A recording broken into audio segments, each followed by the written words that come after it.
Tonight, you don't need to learn anything. You don't need to remember anything. And you do not need to hold on to any detail that passes softly before you. Let your jaw loosen. Let your shoulders sink. Let your breathing become slower than it was a moment ago. Because there is nowhere you need to go now. Nothing you need to follow closely. And nothing that asks anything more of you than to rest. And as the quiet deepens around you, you find yourself beside still water at the edge of an Aztec city at night, where torchlight glows along the stone, and the dark surface of the canal carries back those small, warm reflections without hurry. And the great temple rises in the distance beyond the water, steady and silent beneath the night sky, not calling you forward, not asking to be climbed, only resting where it has always rested, while the city around it settles into calm. And the path beside the canal is damp with the memory of the day, and the low flames beside it move with such slow patience that even their light seems half asleep. And nothing in this place is rushing toward morning. Nothing in this place is trying to become anything else. The water remains water, the stone remains stone, the flame remains flame, and you are allowed to remain here in the same way, without changing, without proving anything, without carrying the weight of anything further than this quiet night. And as you drift onward without effort, the broad causeway begins to stretch out before you, lined with low bowls of fire, whose glow falls gently on the worn stones, and beyond them the temple remains at the far end of the night, like a shape held in trust by the darkness. And the still water on either side keeps the torchlight close, not breaking it, not scattering it, but holding it in long trembling lines that seem to breathe with the night air. And there is comfort in the repetition of those flames, one after another, each one small and calm and sufficient. And the city feels less like a place that must be explored than a place that has already accepted your quiet presence. And in that acceptance, you begin to soften more deeply, because nothing here is loud, nothing here is urgent, and even the distant temple does not feel grand in a way that presses against you. It feels steady, patient, at rest within itself. And the water broadens again around small gardens at the edges of the city, and quiet boats rest beside the growing things, as though they too have reached the end of all movement for the night. And baskets of fruit sit low in the boats and along the stone, untouched now, their shapes dim and gentle in the firelight. And the plants along the canals rise in dark clusters around the reflective water, giving the whole night a living hush, as though the city breathes not through noise or motion, but through the stillness of its gardens, the dark mirror of its waterways, and the patient glow of its fires.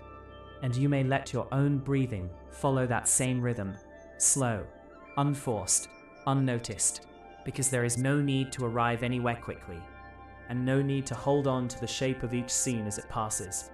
You are simply moving through a night that has already laid everything down, and by the time the market appears in front of you, it no longer feels like a place of trade or activity. It feels like a long stone shelter where the day has quietly withdrawn, where baskets remain where they were placed, where clay jars sit low and rounded in warm shadow, where woven mats lie flat upon the stone, and where the torches along the columns burn with a steady softness that asks for nothing at all. And the path through the market is open and calm, and the temple visible beyond it only deepens the sense that all things in this city have now settled into their own silence, and you are welcome to settle with them, to let your thoughts become as unhurried as the reflections in the canal, as low and constant as the bowls of fire, as still as the temple that remains beyond everything, patient, dark, and completely at rest. Now the city opens into a broad stone court before the temple, and at its center a low fire rests in a circular basin, its glow rising gently into the night, without crackling sharply or throwing itself upward with urgency. And all around it, the paving stones hold the warmth of the fire in quiet patches of amber, while the temple stairs beyond seem to rise without demand, without command, only as a steady shape placed against the night sky. And the buildings around the court remain in shadowed balance, their doorways dark, their low flames calm, their stone faces softened by the late hour. And there is no gathering here now, no ceremony to follow, no sound that asks for attention, only the warmth of the central fire, the long, patient rise of the temple steps, and the soft sense that the whole court has entered the same deep hush that rests over water and garden and market alike. And as you remain there for a while, the stillness of that court begins to spread into you, not all at once, not with any force, but the way warmth moves into cool stone, slowly, quietly, until resistance seems unnecessary. And from that open court, the night leads you inward into a torchlight corridor, where the walls close gently around the darkness, and the firelight repeats itself in a measured line down either side.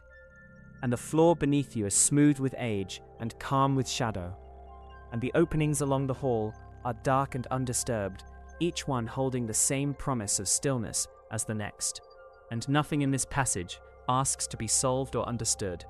It only asks to be passed through softly. And as the torches continue one by one, the hall itself begins to feel like breathing, a slow brightening, a slow dimming, a slow brightening, a slow dimming, the whole corridor gently mirroring the way your body is beginning to let go of effort. And beyond that hall there is a chamber where carved stone, low vessels, woven textures, and quiet ceremonial objects all rest in the firelight, as though they too have been sleeping for centuries within the warm hush of the walls. And the room is neither grand nor severe. It is simply held together by stillness, the stillness of objects that do not need to be touched, the stillness of flames that do not need to burn brighter, the stillness of a space that has no need to explain itself. And even the throne-like seat at the far end of the chamber does not feel like a place of power now. It feels like another resting form among other resting forms. And you may notice how easy it becomes not to think very much here, because nothing in the room insists on being named, and nothing in the room changes fast enough to keep the mind awake. And from there, the night leads outward again into another court where water and fire share the same quiet space, and a low basin reflects the flames above it, while the darker surface below seems to absorb whatever remains. And the buildings beyond the water lie in balanced silence beneath the temple, which now feels even farther away, not because it has moved, but because your need to reach it has disappeared, and the city no longer feels like a series of places. It feels like one long, unbroken field of calm, where corridor, chamber, court, and flame all belong to the same quiet breath.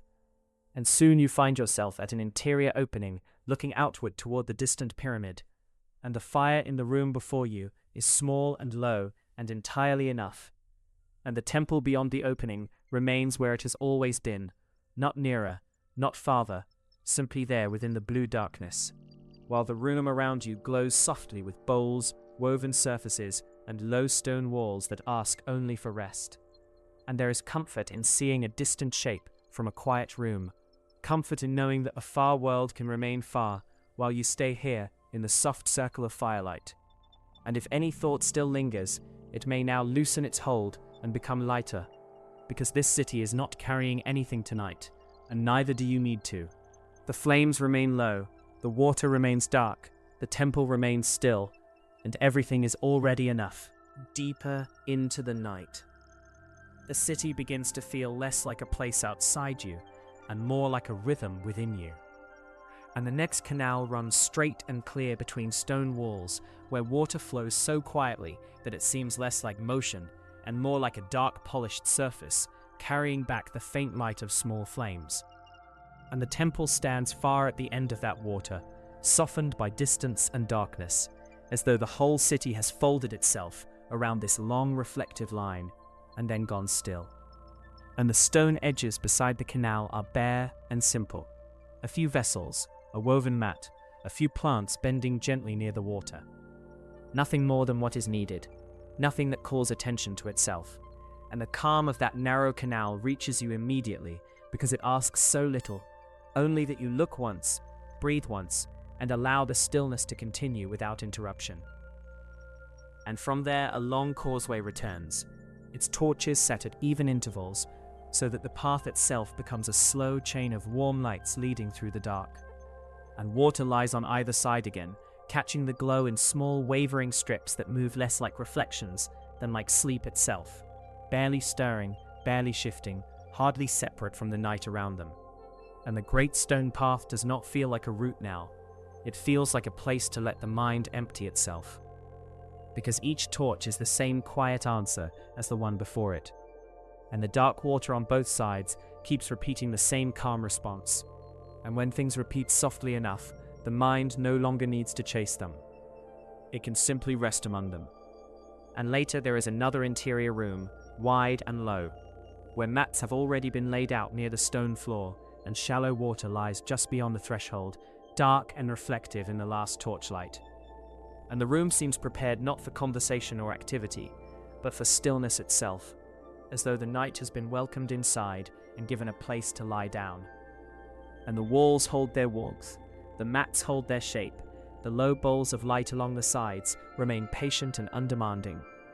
And you may begin to feel how naturally the body understands such a room. How naturally it responds to the sight of woven bedding, low firelight, and a path that does not continue much farther than the next quiet doorway. And in another courtyard, the stone path runs between two raised resting places, bordered by plants and soft shadow, while narrow channels of water keep to the edges like cool, dark threads woven into the floor of the night. And there is almost no movement here at all. Just a warm glow along the walls, the smooth stone underfoot, and the suggestion that everyone and everything that belonged to the day has now withdrawn into sleep.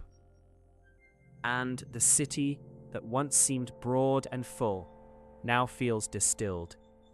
Only path, flame, wall, water, and the slow deepening quiet between them. And as you pass into another long chamber with an open doorway ahead, the darkness beyond no longer feels mysterious, it feels gentle. Because nothing in these rooms has threatened to wake you, and nothing in these walls has asked for anything more than your quiet presence. And so the torchlight along the stone becomes softer again, and the temple glimpsed beyond the door becomes only another distant resting shape. And your own thoughts begin to resemble these torchlit rooms, spacious, dim, simple, carrying only the small glow that is needed and nothing more. And if there is any effort left in you now, it may begin to leave without ceremony, because the night has already done most of the work. The water has done some, the low fire has done some, the long causeway and the empty halls and the quiet mats laid out for rest have all done their part. And all that remains is to let yourself descend a little further, slowly, gently, almost without noticing. Now the final rooms of the night draw near, and everything becomes even quieter than before. And the path opens into one last calm interior, where low flames glow against stone walls, and a doorway looks outward toward the distant dark city. But nothing beyond that opening asks to be followed anymore, because the room itself is enough. The woven surfaces, the resting places, the low vessels gathered near the walls, the faint sheen of water just beyond the floor, and the torchlight, smaller now than before, softer now than before, as though even the fire has begun to drift towards sleep. And the great temple outside no longer feels like the center of the city. It feels like a distant shape, slowly dissolving into the night, while this nearer room takes on all the softness of a place made only for rest. And if you remain here for a while, you begin to notice that the quiet no longer comes from the city around you. It comes from inside you as well, because your breathing has slowed to meet it, your thoughts have thinned to meet it, and the need to continue has nearly disappeared. And one more courtyard lies ahead beneath a thatched roof where a low fire rests at the center, and the temple is visible far beyond through the open frame of the night. But even that distant sight feels muted now, like the last memory of a place already fading into calm. And the stone floor around the fire holds a warm circle in its center, while the edges of the court are softened by deep shadow, low plants, and still vessels gathered beside the walls. And nothing here is elaborate anymore. It is only balanced, centered, restful, the sort of place where even the smallest movement would feel unnecessary. And from there, the final water court appears, with narrow channels and quiet stone edges, and a distant pyramid almost lost beyond the trees and darkness. And the water itself seems darker than before, less reflective, less interested in holding the light, as though the whole night has begun to close its eyes. And the last causeway stretches gently into the distance, with low bowls of fire placed along it. But now they do not feel like guides or markers. They feel like the final slow breaths of the city before it sleeps completely. And no thought needs to follow them. No part of you needs to stay awake long enough to count them. They are only there, soft, warm, diminishing into stillness. And at last, there is one final room, with resting mats laid out close to the floor, torchlight touching the walls in quiet amber shapes, while the darkness beyond the doorway remains cool and undisturbed. And this room feels simpler than all the others, emptier in the best way, prepared not for ceremony, not for gathering, not for any act at all, except lying down and letting the night finish what it has been gently doing all along. And the stone is warm in some places and cool in others. The woven mats keep their quiet pattern. The low pillows rest where they have been placed. And everything in the room seems to say the same thing without words. Enough now, enough now, enough now. And there is no need to hold on to the temple, or the canals, or the market, or the firelit courts. They have already done their work, and the city has already given you everything it meant to give. A long path into softness, a long passage through warm stone and dark water, a long descent beneath torchlight and reflected fire, until there is almost nothing left but breathing and rest. And if you wish, you may let the final image be this one: woven mats beside warm walls, a quiet doorway, a low flame that does not ask to be watched, and the whole Aztec night beyond it, settled into darkness, carrying on without effort, while you drift lower and lower into the same deep calm, until even the thought of the city becomes soft, and then softer still, and then hardly there at all, while the room remains, the low light remains, the night remains, and you are carried gently the rest of the way by stillness alone.